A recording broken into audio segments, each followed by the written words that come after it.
নমস্কার, সন্ময় স্পিক্স থেকে বলছি। সন্ময় বন্দ্যোপাধ্যায় আপনাদের জন্য এবং অবশ্যই আপনাদের ভাবনার জন্য।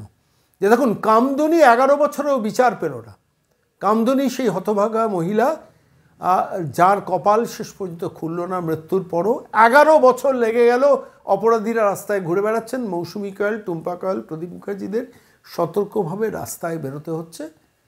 11 বছরে 14 বার পাবলিক প্রসিকিউটর বদলেছে কামদুনি কাণ্ডে। আর 63 দিনে শেষ পর্যন্ত কুলতলির হতভাগ্য কন্যা, যাকে শারীরিকভাবে অত্যাচার করে নির্মমভাবে খুন করা হয়েছিল, তার অপরাধীর বিচার হলো এবং শেষ পর্যন্ত তার সাজাও ঘোষণা করলেন মাননীয় বিচারপতি। বললেন যে সরাসরি তার ফাঁসি দেওয়া হবে।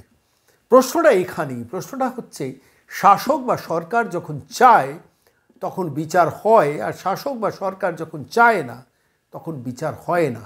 শাসক বা সরকার বা পুলিশ যখন বোঝে যে একে বাঁচানো দরকার, তখন 11 বছর বাদেও কামদুনির চার্জশিটের পরেও শেষ পর্যন্ত অপরাধীর ফাঁসিটা হয় না, বেকসুর খালাস হয়ে যায় কলকাতা হাইকোর্ট থেকে। প্রশ্ন এখানেই, সরকার কি চায় আর সরকার কি চায় না। আমি আজকে এই প্রতিবেদন পেশ করছি তার কারণ আপনারা জানেন, কুলতলিতে 63 দিনে শেষ পর্যন্ত সাজা হয়েছে নির্মমভাবে অত্যাচারিত একটি হতভাগ্য কন্যা। তার পরিবার বিচার পেল, তার কারণ আরজি করের পর এই ঘটনাটা ঘটল। তার পরিবার বিচার পেল এই কারণে যে আরজি করের পর সরকার তার মুখ রক্ষার জন্য কুলতলির এই হত্যাকাণ্ডের বিচারটা সত্যিকারের চেয়েছিল বলে। এবং শেষ পর্যন্ত ফাঁসি হলো। যে যুবকটি করেছে এই কাণ্ডটি, তার ফাঁসি হলো। আমি একটু স্পেসিফিক কিছু প্রশ্ন আপনাদের সামনে রাখবো আজকের এই প্রতিবেদনে। আচ্ছা বলুন তো, অপরাজিতা বিল, রাজ্যের মুখ্যমন্ত্রী আরজি করার পর বলেছেন অপরাজিতা বিল হলে দ্রুত তদন্ত হয়ে যাবে, দ্রুত শুনানি হবে এবং দ্রুত ফাঁসি হয়ে যাবে। মনে আছে আপনাদের রাজ্যের মুখ্যমন্ত্রী বলেছেন, এবং এই অপরাজিতা বিল বিধানসভায় পাশ করে রাষ্ট্রপতির কাছে অনুমোদনের জন্য পাঠানো হয়েছে, সেটাও আপনারা নিশ্চিতভাবে জানেন। অপরাজিতা বিল না হলে নাকি কারোর ফাঁসি হয় না। তাহলে এটি হলো কী করে? এই কুলতলির যে কন্যার মৃত্যু এবং সেই মৃত্যুকে কেন্দ্র করে যে ঘটনাটা ঘটলো, সেই ঘটনার প্রেক্ষিতে তার বিচার হলো এবং বিচারের পর শেষ পর্যন্ত ফাঁসি হলো। অপরাজিতা বিল তো আসেনি, তাহলে কী করে ফাঁসিটা হলো?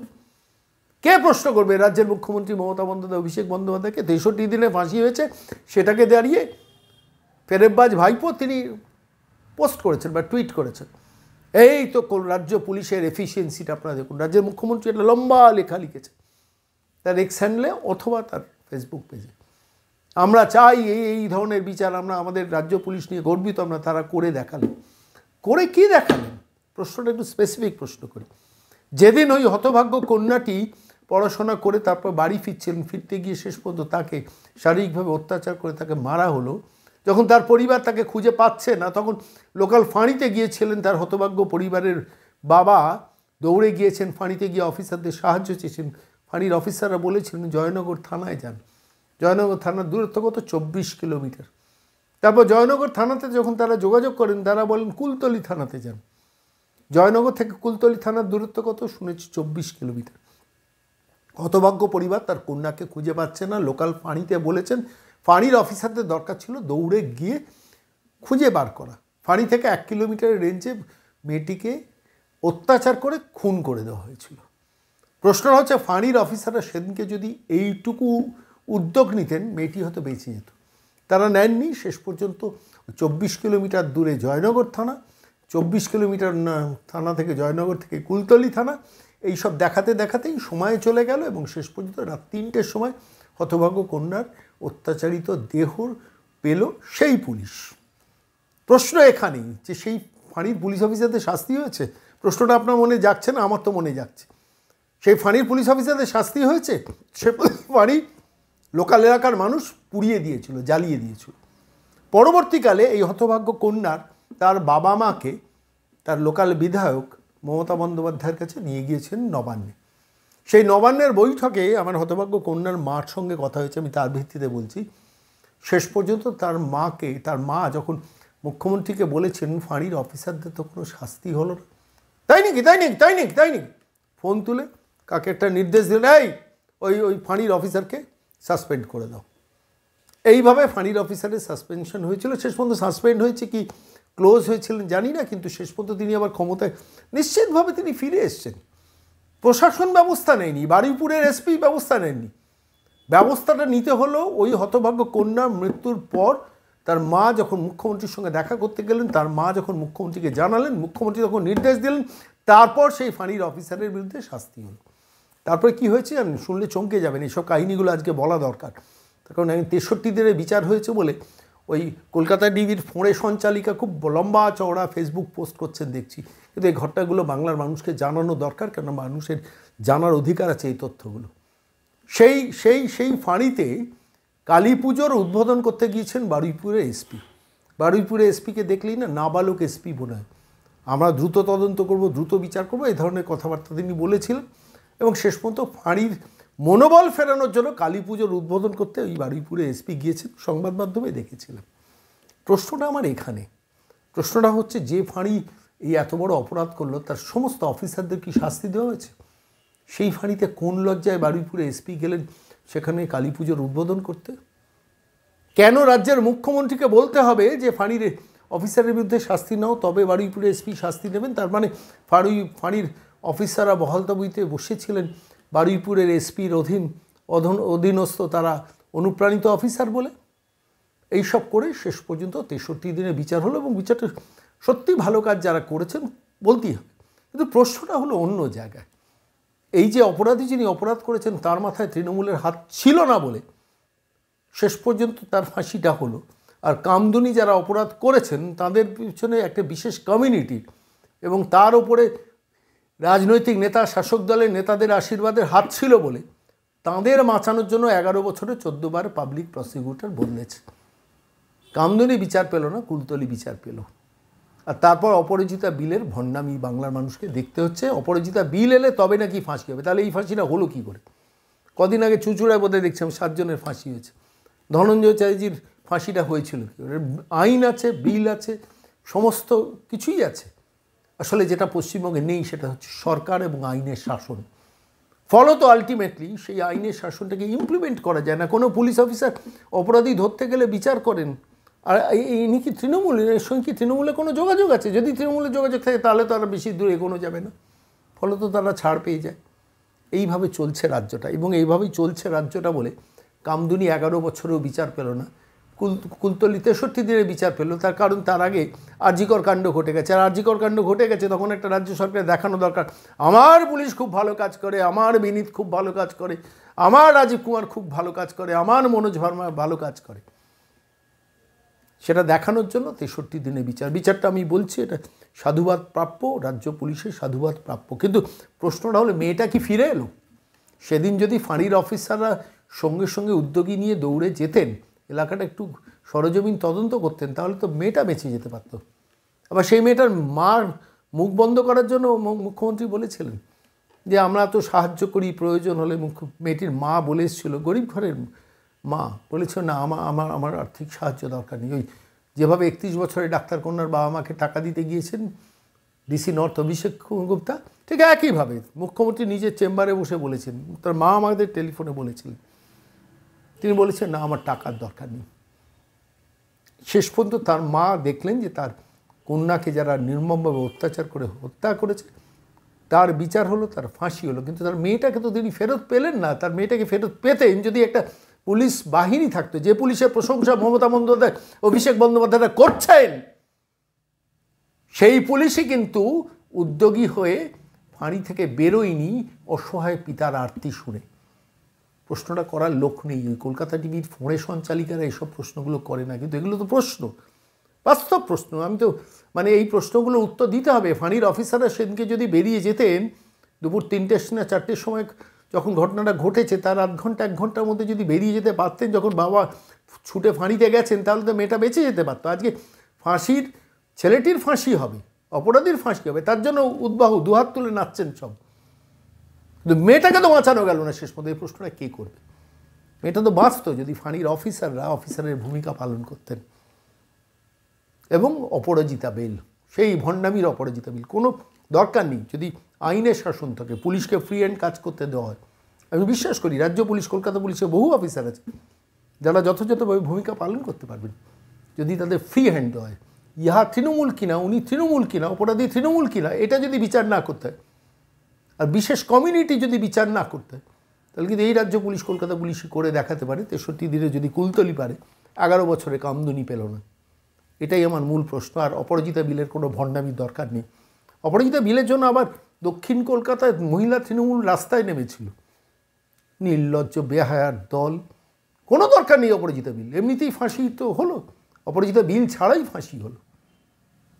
আমি সরাসরি এইটা নিয়ে আইনের মানুষ গিয়েছিলাম প্রশান্ত মজুমদারের কাছে, আইনজীবী, কলকাতার বিভিন্ন আদালতে আইনজীবী হিসেবে দীর্ঘদিন ধরে কাজ করছেন। পক্সো আইন ঘেঁটে দেখালেন যে সেখানে আছে, ফাঁসির প্রভিশন আছে। মুশকিলটা হচ্ছে আদালতে গিয়ে পাবলিক প্রসিকিউটর, সরকারি আইনজীবীরা রাজনৈতিক দলের ছত্রছায়ার না থেকে যদি সত্যটাকে প্লেস করে তাহলেই বিচার হয়। যেটা করে দেখালো কুলতলিতে, তার কারণ পেছনে আরজিকর কাণ্ড করেছে, সরকারের মুখ পুড়েছে। এখানে করে দেখাতে হবে। কামদুনির আগে তো আরজিকর হয়নি, বলে কামদুনির 11 বছরে বিচার হলো না, কুলতলিতে বিচার হলো 63 দিনে। আমি সরাসরি আইনজীবী প্রশান্ত মজুমদারের কাছে চলে যাব। এই প্রশ্নটাই রেখেছিলাম, যে প্রশ্নটা এখন নিয়ে আলোচনা করলাম, শুনুন। নমস্কার প্রশান্ত দা, সন্ময় বলছি। নমস্কার, বলুন। বলছি কুলতলি থানায়, কুলতলি থানা না, কুলতলিতে শেষ পর্যন্ত যে নাবালিকাকে ধর্ষণ এবং তারপর তাকে হত্যা করা, সেই কাণ্ডে পক্সো আইনে শেষ পর্যন্ত তার অপরাধীর শাস্তি হলো 63 দিনের মাথায় তাকে অপরাধী চিহ্নিত করা হলো। আজকে বিচারক রায় দিয়েছেন যে তাকে ফাঁসি দেওয়া হবে। আমার খুব স্পেসিফিক প্রশ্ন, আপনি আইনের পেশার সঙ্গে দীর্ঘদিন ধরে যুক্ত রয়েছেন, এ রাজ্যে একটা ভণ্ডামি শুরু হয়েছে অপরাজিতা বিল। অপরাজিতা বিল আনলে নাকি মহিলারা সুরক্ষিত থাকবে, সেখানে কি ফাঁসির নির্দেশ আছে, দ্রুত ফাস্ট ট্র্যাক কোর্টের মানে সেখানে বিচার হবে।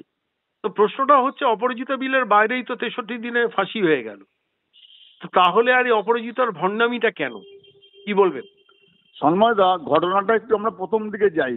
আপনি জানেন ধনঞ্জয়ের ফাঁসি হয়েছিল, যেখানে রেপ উইথ মার্ডার, যেখানে ঘটনা যদি প্রমাণ হয়, পুলিশ যদি ঠিকমতো ইনভেস্টিগেশন করে এবং ভালো পাবলিক প্রসিকিউটর যদি ঠিকমতো সেটা কোর্টের কাছে প্রেজেন্ট করতে পারে, কোর্ট কিন্তু যদি মিলে যায়, এই চেনটা যদি প্রসিকিউশন প্রমাণ করতে পারে, তাহলে মামলা সাজা অবধারিত। এবার ডিপেন্ড করে, rare of the rarest case হলে সেটা ফাঁসির সাজা হয়। নর্মাল কেসে যাবজ্জীবন হতে পারে, কিন্তু rare of the rarest case হলে এক্ষেত্রে আমাদের 6 নম্বর পক্ষে পরিষ্কার বলা আছে, punishment for aggravated penalty for sexual assault, যেখানে অলরেডি ডেথের প্রভিশন আছে। 6 নম্বর ধারায় পস্কো মামলায় ডেথের প্রভিশন আছে। এবার রেপ উইথ মার্ডার পস্কো যদি নাও হয়, কোনো মহিলাকে যদি আমি ধর্ষণ করে তাকে গলা টিপে মেরে ফেলে দিই, তো সেক্ষেত্রেও কিন্তু যদি প্রমাণ হয়, সেক্ষেত্রেও ফাঁসির প্রভিশন আছে। কারণ রেপটাও একটা অপরাধ হচ্ছে, তারপর মেরে ফেলাও একটা অপরাধ হচ্ছে। এখানে রেয়ার অফ দ্য রেয়ারেস্ট চলে আসছে। তখন এখানে যদি প্রসিকিউশন, কিন্তু ইনভেস্টিগেশন এজেন্সিকে ভালো করে মামলা প্রমাণ করতে হবে কোর্টের কাছে। তো যদি চেনটা প্রসিকিউশন প্রমাণ করতে পারে, তাহলে কিন্তু আমি বলছি সাজা অবধারিত হবে। না, আমার এখানে প্রশান্ত দা, আমি আপনাকে একটু থামাচ্ছি, আমার একটু স্পেসিফিক জায়গাটা বলুনটা হচ্ছে যে ইন্টারপ্রিটেশনটা রাজ্য সরকারের তরফ থেকে আরজিকরের পর করা হচ্ছিল, যে দেখো আমরা দ্রুত তদন্তের ব্যাপারটা কেন্দ্রীয় যে আইন আছে সেই আইনে পারমিসিবল নয়, এবং তার ফাঁসিও হয় না। এসব ক্ষেত্রে নাবালিকাকে অত্যাচারের ক্ষেত্রেও ফাঁসিও হয় না। এই ইন্টারপ্রিটেশনটা বারবার তৃণমূল কংগ্রেস শাসক দলের পক্ষ থেকে করা হচ্ছিল, এবং বোঝানো হচ্ছিল সেই কারণেই রাজ্য সরকার, মমতা বন্দ্যোপাধ্যায় এই অপরাজিতা বিল এনেছেন, সেই বিলটা রাষ্ট্রপতি অনুমোদন দিয়ে বিলটাকে দ্রুত বাস্তবায়িত করার সুযোগ দেওয়া হোক। তাহলে মমতা বন্দ্যোপাধ্যায় যেটা চাইছেন, অর্থাৎ দ্রুত তদন্ত এবং দ্রুত রায়। প্রশ্নটা হচ্ছে, আমরা অতীতে দেখেছি কামদুনিতে সেখানে 2013 সালে ঘটনাটা হয়েছিল, 11 বছর ঘটনাটা ঘটে গেছে। 11 বছর বাদে শেষ পর্যন্ত 2 জন বাদে বাকিরা সব বেকসুর না, জামিন পেয়ে খালাস হয়ে বাইরে ঘুরে বেড়াচ্ছে, তাদের শাস্তিটা রদ হয়ে গেছে। অর্থাৎ সেখানে রাজ্য সরকারের তরফ থেকে যথাযথ ভূমিকাটা পালন করা হয়নি বলে অভিযোগ উঠছে। এবং সব থেকে ইন্টারেস্টিং যেটা হচ্ছে সেটা হচ্ছে, এই 11 বছরে 14 বার পাবলিক প্রসিকিউটর বললেন। তো প্রশ্নটা হচ্ছে, কামদুনি যেখানে 11 বছরে বিচার পেল না, তার মানে সরকার চাইনি, অপরাধীদের সঙ্গে শাসক দলের ভালো যোগাযোগ ছিল, সম্পর্ক ছিল, এবং একটা বিশেষ কমিউনিটির লোক, তারা তাদের প্রোটেকশন দেওয়ার জন্য সরকার মানে তাদের একটা ছিল, প্রয়োজন ছিল, তো সেই কারণে তাদের শাস্তি হয়নি, কিন্তু এক্ষেত্রে শাস্তিটা হয়ে গেল। তার কারণ এখানে যে অপরাধী, সে অপরাধী এমন একটা সময় অপরাধ করেছে, আরজিকর কাণ্ডের পরে অপরাধ করেছে, এক। আর 2 নম্বর যেটা করেছে সেটা আরো মারাত্মক, সেটা হচ্ছে যে এই মুহূর্তে দাঁড়িয়ে এই অপরাধীর পেছনে শাসক দলের নেতারা সেভাবে নেই, তাই শাস্তিটা হলো। তাহলে এই অপরাজিতা বিলের ভণ্ডামিটার প্রয়োজনটা কি? এইটা বারবার ঘুরে ঘুরে সেই প্রশ্নতেই আমি ফিরে আসছি। অপরাজিতা বিলের কোনো দরকার ছিল না। আমাদের যে আইন ছিল, রেপ উইথ মার্ডারের ফাঁসি আগে হয়েছে, বর্তমানে 6 নম্বর পক্সো ধারায় পরিষ্কার বলা হয়েছে যেখানে ডেথ পেনাল্টি আছে, সেখানে আদৌ আর কোনো বিলের দরকার নেই।